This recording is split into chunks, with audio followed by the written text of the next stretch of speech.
Escuchábamos de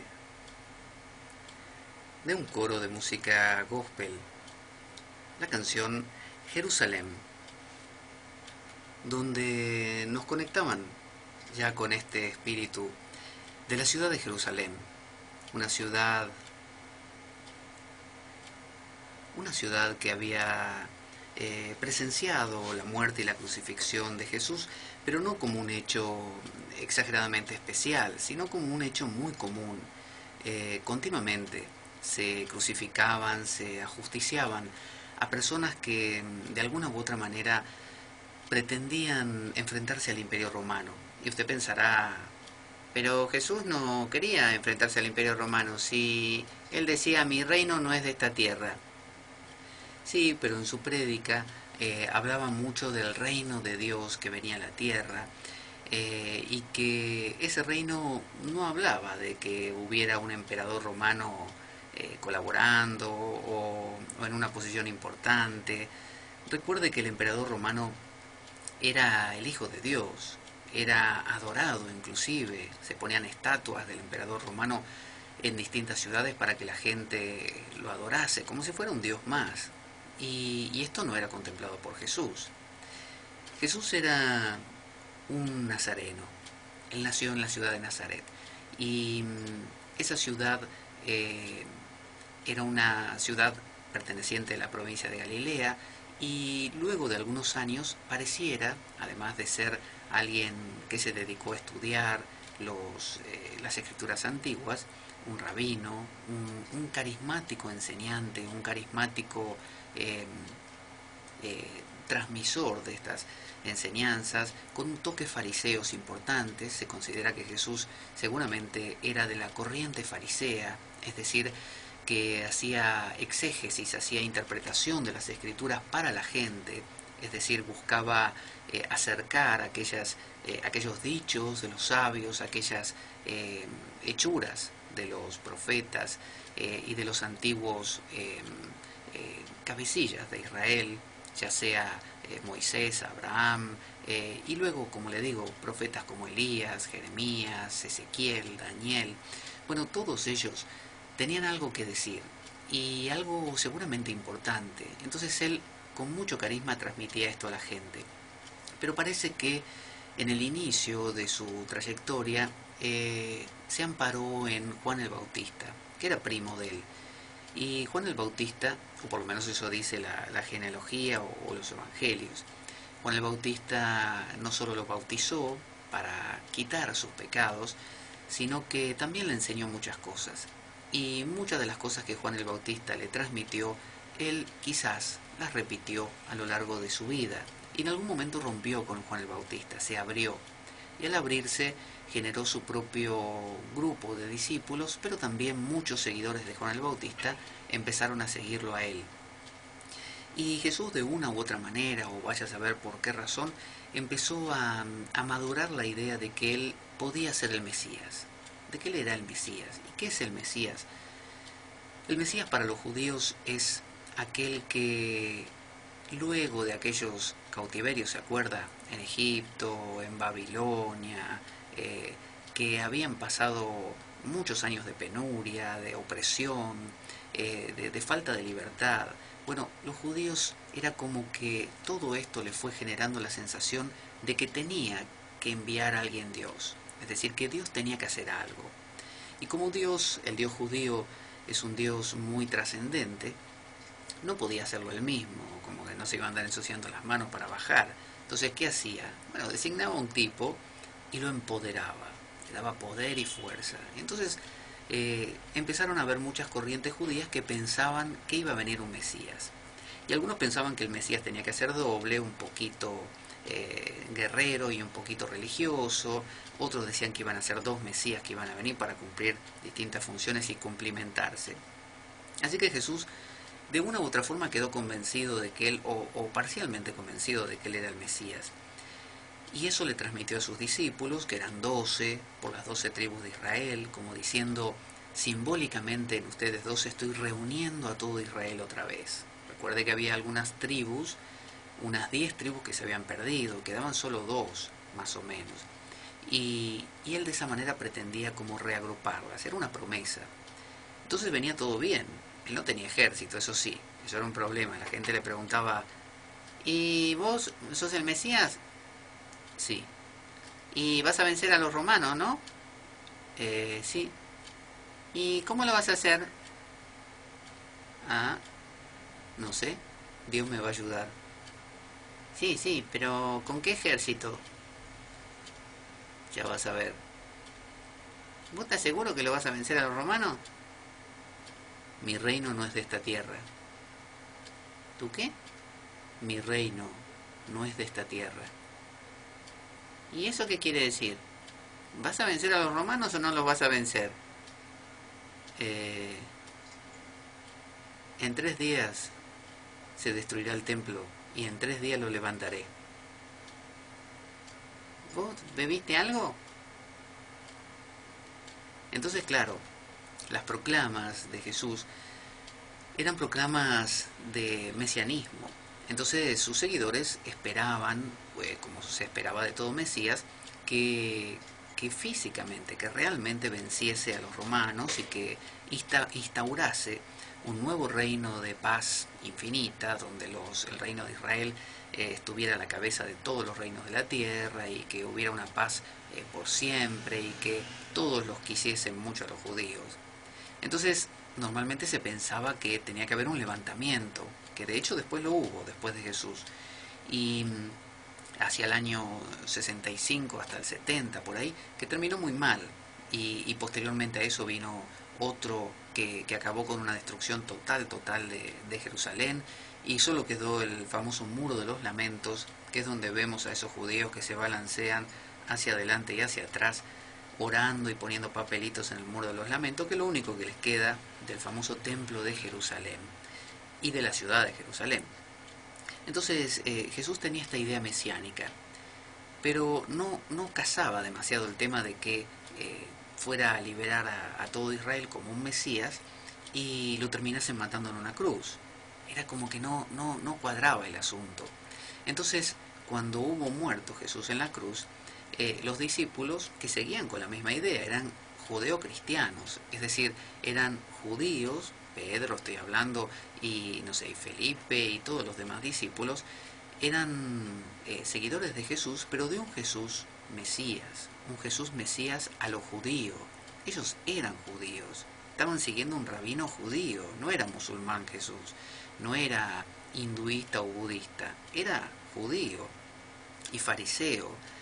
O sea que no estaba abriendo una nueva religión, no estaba iniciando una nueva corriente, era más de lo mismo. Lo que pasa que hasta ese momento la comunidad de Jerusalén y de Galilea pensaban eso de Jesús. Pensaban, bueno, falló, le fue mal. Dios no lo ayudó en el último momento, Dios, viste cómo es, se arrepintió y lo dejó ahí, como dicen en Pampa y la Vía, lo dejó ahí a que se arregle. Y se murió. Y seguramente por eso dijo, Señor mi Dios, ¿por qué me abandonaste? Que en realidad es un salmo, ¿no? Un salmo de David que dice, Señor mi Dios, ¿por qué me abandonaste? Eh, las palabras que lanzo no me salvan. Y bueno, va hablando de la oveja enviada al matadero y que tengo la lengua pegada como una teja porque la boca estaba seca. Bueno, habla de un salmo y, y en realidad estaba citando ese salmo. Pero bueno, eso dicen los evangelios. Entonces hay como una especie de confusión de parte de los discípulos, como diciendo, pero ¿era o no era? ¿Y ahora qué vamos a hacer? Porque nosotros creímos que le iba a ir bien y al final lo crucificaron. Qué macana, ¿y ahora qué hacemos? Entonces todo esto pasaba en la comunidad de Jerusalén. Se lo cuento para que se dé una idea del pensamiento que llamaríamos judeo-cristiano. Es decir, que creían en Jesús como un Mesías, no como un Cristo, no como esa idea helenizada, griega, de el Cristo. Cristo es una palabra griega que significa el ungido, ¿no? Lo mismo que Mesía. Lo mismo que los reyes de Israel cuando eran ungidos para ser reyes, es decir, eran tocados por Dios. Y el Mesías se consideraba alguien tocado por Dios. Pero era muy distinta la idea que tenía Pedro, por ejemplo, como perteneciente a la comunidad jerusalemita, que era una visión eh, de Jesús como un salvador de Israel físicamente y el instaurador del nuevo reino de Israel completamente poderoso y esplendoroso en la tierra, en la tierra. Eh, Esa era una idea, la de Pedro. Pero Pablo de Tarso, como no solo era un judío helenizado, sino que además, cuando fue por esa voz que escuchó a la ciudad de Damasco a buscar a Ananías, Ananías pertenecía a la comunidad damascena y que estaba muy cercana en cuanto a pensamiento a la comunidad antioquense, entonces, o antioquena. Entonces, ambas comunidades manejaban otra idea, una idea más griega. Y en las ideas griegas, Dios y el hombre no están tan lejos. Recuerde que los griegos tienen una visión muy antropomorfizada de la vida, es decir, Hércules, por ejemplo, Aquiles, son mitad hombre y mitad Dios. Ahí Zeus puso la semillita, digamos, pero el cuerpo que lo concibió era el cuerpo de una mujer. Perseo fue concebido por una mujer, por su madre que era terrena, pero lo concibió Zeus. Hércules lo mismo, Aquiles también. Es decir, se da en el pensamiento griego la posibilidad de que un hombre pueda ser un dios, de que un hombre pueda ser un semidios. Mientras que en el mundo judío eso era una locura total. O sea, si uno afirmaba eso en el contexto judío, jerusalemita, digamos, lo pasaban a cuchillo directamente. Era un loco, ¿no? Y además estaba enfrentándose al emperador romano. O sea, tampoco le gustaba a los romanos, porque el único que era un dios hombre en ese momento, en carne y hueso, era el emperador. Entonces era como ser un otro, hacerle sombra, llevarle la contra. Entonces, la visión de Pablo de Tarso, era una visión más de, sí, es un Mesías, pero es un Mesías divino. No era todavía un hijo de Dios, en el sentido que lo entendemos hoy, sino que era, o sí un hijo de Dios, pero no un hijo de Dios, Dios, sino un hijo de Dios, y punto. Para Pablo, Jesús era el hijo de Dios, es decir, una extensión de Dios, pero todavía Pablo tenía esa idea judía de respetar la imagen de Dios como supremo, cosa que con el tiempo eso va variando y va evolucionando hacia Jesús es Dios. Es decir, recuerden lo que se enseña siempre en la iglesia o en el catecismo, de que son tres personas, tres hipóstasis, tres personas en una: Padre, Hijo y Espíritu Santo. Y uno dice, ¿pero son tres o es una? ¿En qué quedamos? No, son tres, pero a la vez son una. Pero ¿cómo tres y una? No pueden ser tres y a la vez una. Si son tres, piensan tres cosas diferentes. No pueden ser una. Bueno, esto es diferente. Son tres, pero son una. Donde aparece, por ejemplo, el Espíritu Santo, a la vez está el Hijo y el Padre. Y donde está el Padre está el Hijo y el Espíritu Santo. ¿Y entonces para qué son tres? ¿Por qué no le llamamos una directamente? Mira, no plantees cosas difíciles porque te vamos a mandar a la hoguera. No sé si me entendés. ¿En serio me lo decís? Por supuesto. Hemos quemado a muchos por menos de lo que vos dijiste. Ah, no, me parece súper coherente lo de 3 en uno, ¿eh? Sí, sí, sí, perfecto. 3 en uno. ¿Cómo no me di cuenta antes? Es sumamente coherente, sí, sí, sí. 3, Padre, Hijo, Espíritu Santo. Perfecto, perfecto, sí, sí, sí, sí. Entonces la gente con el tiempo fue yendo hacia esa idea de que el Hijo era Dios también. Y el Espíritu Santo, como no se sabía dónde ponerlo, también era Dios. ¿Qué iba a ser si no? ¿Qué iba a ser una cosa que andaba volando por ahí? Pero bueno, todavía no llegamos a eso. Estamos en que Pablo tiene su revelación, Pablo se acerca a Damasco, Pablo se acerca a la comunidad antioquense, no va a Jerusalén. Se dice que él apenas tuvo la revelación, se fue a Arabia.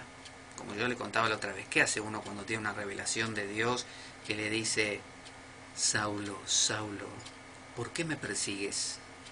Duro te es dar coces contra el aguijón. Cuando uno escucha esas palabras, lo primero que hace es hacer las maletas e irse a Arabia. Porque en Arabia, no sé, las cosas están más tranquilas, uno piensa mejor, uno se replantea las cosas de otra manera. Entonces San Pablo, o Pablo de Tarso, se fue a Arabia unos días y luego regresó a la comunidad otra vez de Damasco y de ahí se fue a Jerusalén. Subió a Jerusalén, se dice, ¿no? Estaría más arriba, supongo.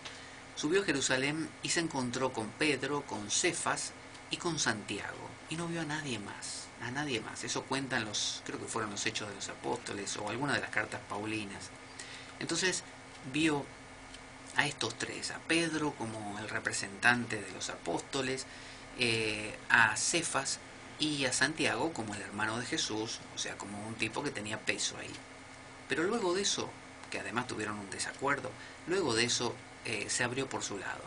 Y el resto de su vida se la pasó haciendo las cosas por su cuenta. Porque como le digo, Pablo no pensaba que tuviera que rendirle cuentas a nadie, ni preguntarle a nadie, ¿te parece que lo que yo recibí es correcto? ¿Está bien? ¿O me habré equivocado? ¿Me habré...? No, para nada. Él estaba segurísimo de lo que estaba haciendo. Entonces simplemente predicaba su idea, que era una idea helenizada. No hablaba por empezar, de un Mesías que fuera a instaurar un reino de Dios en la tierra. No, no, no. Él hablaba de un reino de Dios celeste, es decir, un reino de Dios en los cielos, no en la tierra. Y además no pensaba como Pedro y Santiago que ese Mesías había venido para los judíos. No, él pensaba que había venido para todos.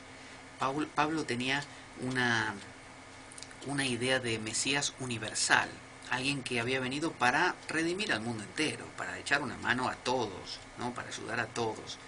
Mientras que los de la comunidad jerusalemita y de Galilea también solían pensar que ese Mesías, como mucho, bueno, aceptaba que algunos gentiles se sumasen al movimiento cristiano o judeocristiano, pero como habíamos contado la otra vez, o se tenían que circuncidar o por lo menos tenían que cumplir los mandamientos de Noé, que eran noáquicos, se le dice, que eran simplemente unas pautas de conducta como para ser un poquito más ordenados en la vida.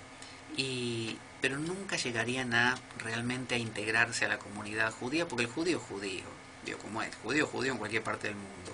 Y si usted quiere que un judío afloje y lo deje entrar a usted, ni lo sueñe, es una utopía. El judío es como el hinduista, tiene que nacer así. Se dice que el budismo es una especie de hinduismo, dice Alan Watts, el budismo, perdón, es un hinduismo para exportar. Usted quiere exportar fuera de la India el hinduismo, bueno, budismo. Es decir, es una especie de hinduismo que le sacó todo lo que es tradicional y mitológico, que solo lo aceptaría un hindú. Y aparte todo lo que es social, todos los reglamentos sociales que el hindú los cumple por tradición. De la misma manera el judío cumple cosas por tradición, como los 613 preceptos de la Mishnah, que regulan, imagínense, 613, o sea, desde que usted estornuda hasta que usted se rasca la cabeza porque le pica, bueno, todo está regulado, ¿no? Hay una forma correcta de hacer cada cosa. Eso lo hacían los judíos, pero no los gentiles. Para un gentil era muy difícil todo eso. Entonces se crea justamente para exportar un producto más simple, el cristianismo. El cristianismo tiene otra facilidad. El cristianismo no le exige a usted cumplir todos esos reglamentos. No come comida kosher, por ejemplo. Usted puede, no sé, levantarse con el pie que quiera de la cama. Usted, por ejemplo, come lo que quiere. El judío no. El judío no puede comer cerdo, no puede beber la sangre de... O sea, si se mata un animal hay que desangrarlo, porque en la sangre está el alma, la vida. No puede comer ciertos, si usted lee el Antiguo Testamento, hay cierto tipo de pescado que se consideran abominación. Y le explica, por ejemplo, si un animal tiene la pezuña dividida en 3 partes, se lo puede comer, supóngase. Y si está dividida en 4, ya no. Ese animal es prohibido. Entonces usted anda por ahí muerto de hambre y tiene que andar revisándole las patas a los animales antes de comérselo. Y cosas así. Entonces hay mucho de esto de pureza e impureza, pero el cristianismo no. Entonces Pablo es un revolucionario, es un tipo que decidió por revelación, ¿no? Porque él lo sintió así. Usted dirá, bueno, pero ¿no habrá sido que tenía epilepsia o alguna de esas enfermedades que te queman el cerebro? Y bueno, no lo sé. Quizá tenía epilepsia, quizá tenía, no sé, delirios místicos, podría tener, qué sé yo, brotes psicóticos, lo que usted quiera. El tema es que Pablo de Tarso llegó a esa conclusión y esa conclusión se acentuó todavía más cuando habló con la comunidad damascena y antioquense o antioquena, que le reafirmaron su noción de que el que vino no era un Mesías al estilo judío, había venido un Mesías al estilo universal, al estilo griego, un Cristo, que había venido y había muerto en la cruz. Y eso era lo importante para los helenos, para los judíos helenizados. Era importante que hubiera muerto en la cruz y que hubiera hecho ese sacrificio, porque la idea de sacrificio vicario, de sacrificio por los demás, era una idea muy griega.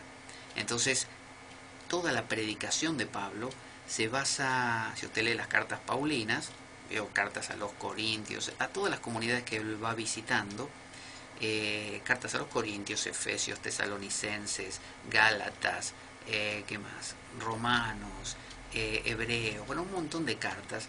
Bueno, en cada una de estas cartas, él lo que todo el tiempo acentúa es, Cristo murió por nuestros pecados y resucitó.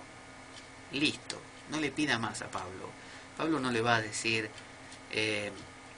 sí, Jesús nació de una mujer virgen, se llamaba María, y se le apareció el arcángel Gabriel, y también era hijo de José, un carpintero, y una vez resucitó a un tal Lázaro, también, sí, y caminó sobre las aguas, y un montón de cosas. No, no. Pablo no le va a decir nada de eso. ¿Sabe por qué? Porque Pablo quería distraer su atención de un personaje biográfico. Pablo quería sacarle de la cabeza la idea al Corintio, al Efesio, al Gálata. Le quería sacar de la cabeza la idea de que tenían que creer en un judío. Él les quería decir algo así como, el que vino no es un judío, porque si hubiera venido un judío, sería solo para los judíos. Pero no, el que vino no es judío.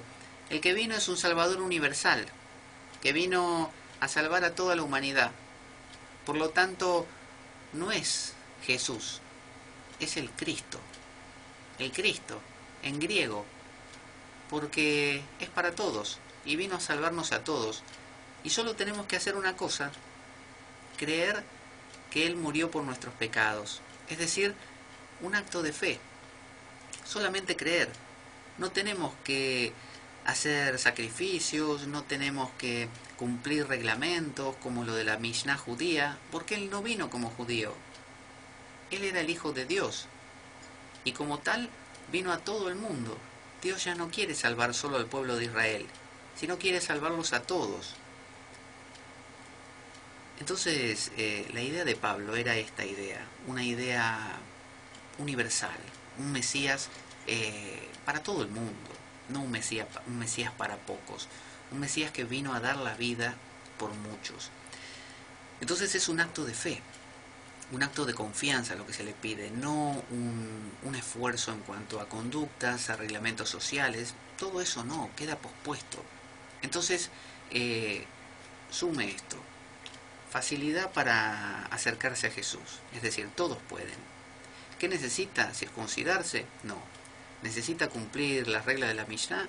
No. ¿Necesita ser judío de nacimiento? No. ¿Necesita dar dinero, por ejemplo, como se hacía en las religiones mistéricas, para ganarse el cielo o para ganarse la beneplacencia de ese Dios? No. ¿Usted podía ser esclavo y también hacerse cristiano? Sí. ¿Qué tenía que hacer? Bueno, nada, creer que Dios había enviado a su Hijo, que se llamaba Jesús, mejor dicho, Cristo, que había muerto en una cruz por nuestros pecados y que había resucitado.